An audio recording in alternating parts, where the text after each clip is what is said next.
Cosmic Delirium by Ahmed Farooq Khan. This recording is made possible by the Collectors Admiralty. For more information about the Collectors Admiralty or the book in question, please go to the description box below. The book is recorded with the consent of the original author. All intellectual rights are acknowledged. Part 1.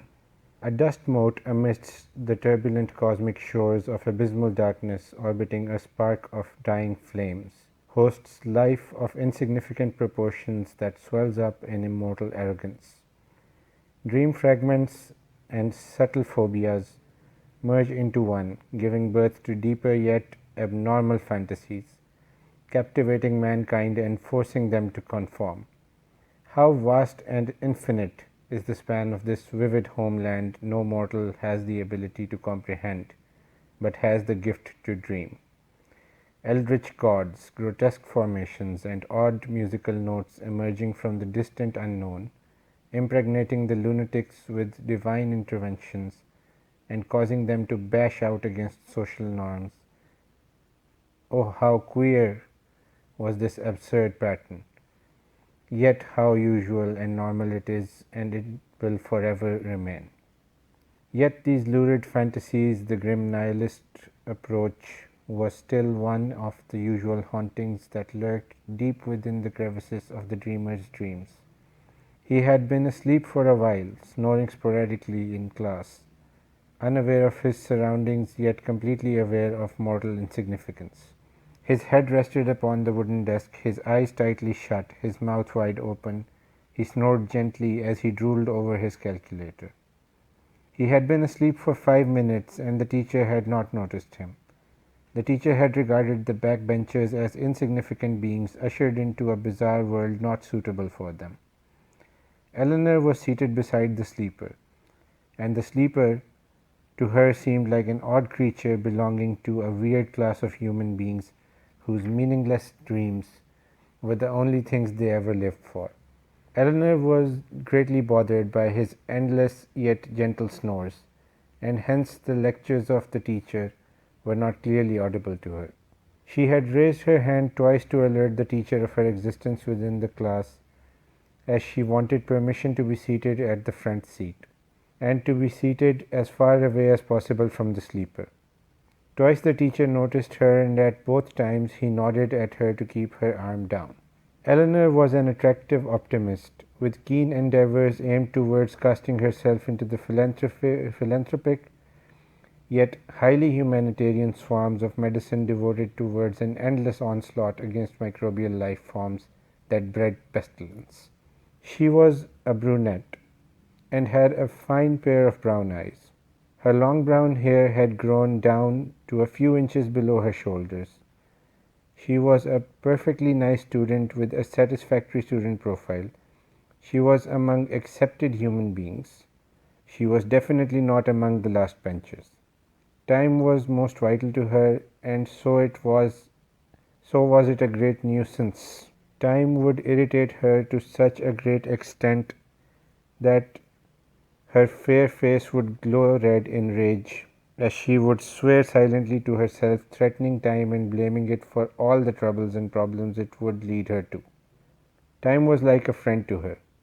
Due to some awkwardly odd reason, as was not usual, she arrived late in class. Though she had arrived at the door in the nick of time, her eyes were on the watch, and she was sure she had made it on time, but her perceptions were flawed. As soon as her attention from the watch was diverted to the doorknob, time bore wings and flew as fast as it could. The classroom was full. The clock above the whiteboard showed time 15 minutes ahead of what she had checked upon her watch a minute ago. She checked her watch, and it showed the same time as the wall clock.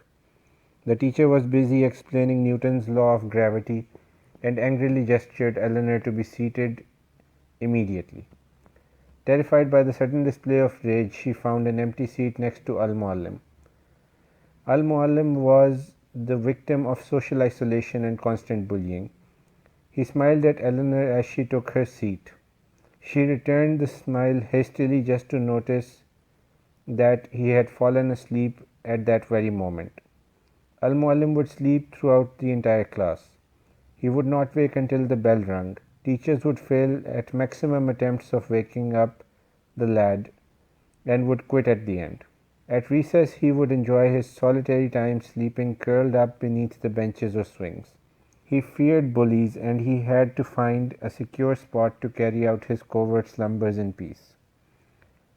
At times he would fall asleep at the very spot upon where he stood, falling upon the hard floor like fallen soldiers breathing his last. His behavior was eerie and so was his nature. He did not socialize much, and he too was rejected by his classmates, though being a social outcast did not bother him much. Due to his lurid melody, the poor lad was the victim of daunting rumors of vehemence which spread throughout the campus like wildfire that Al-Muallim was an addict of countless hallucinogens, psychedelics and depressants. Al-Muallim had no objection towards such harsh false claims, as he was satisfied that they kept him away from the maddening crowd, yet not much about the lad was known to anyone at the campus. The clock ticking, Al-Muallim's snores, and the dim words of the teacher's lectures all merged to give birth to aberrant and abrupt sporadic cacophony that Eleanor could no longer bear. Finally the bell rung and silenced all. Soon another sudden yet blissful noise evolved. The throes of freedom. The joyful yet loud cries at the end of the class had brought Al-Muallim back from the realm of dreams and had ushered the poor soul back into the dim and boring world. He looked up at the clock and frowned. His slumber had been disturbed and his dreams had melted away.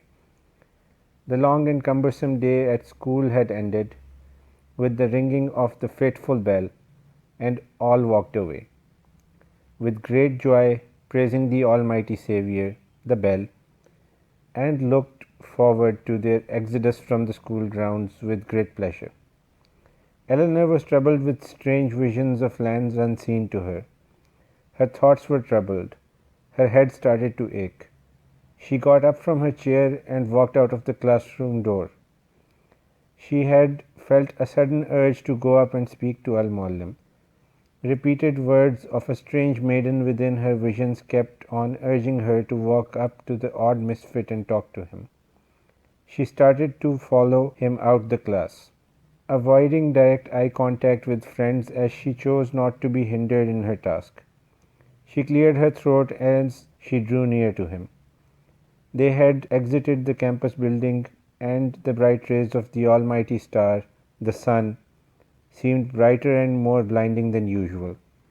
She shaded her eyes from the sun and pursued Al-Muallim. She had gotten closer to him. She cleared her throat, wished nobody present among the crowd noticed her speak to him, and called out loud, "Excuse me, Al-Muallim." Al-Muallim had given out a blood-curdling cry while holding his head in pain. He came down, landing upon the hard concrete floor with a mighty crash. Thud! He landed hard, face first upon the hard ground. Eleanor gave out a cry in fear. Teachers came rushing to the spot of the incident, there to stumble upon Al-Muallim's motionless figure resting upon the hard, cold ground, while Eleanor stood there silently shivering in fear. Soon all went silent, and the crowd had realized that something was wrong. Al-Muallim was taken to the school clinic, carried by the school's baseball coach, Mr. Hashim, a strong gentleman with a bushy mustache. The sirens of an ambulance got louder and louder. The nurses rushed in and followed by guardians. They carried Al-Muallim upon the hospital bed and took him away to a neighboring hospital.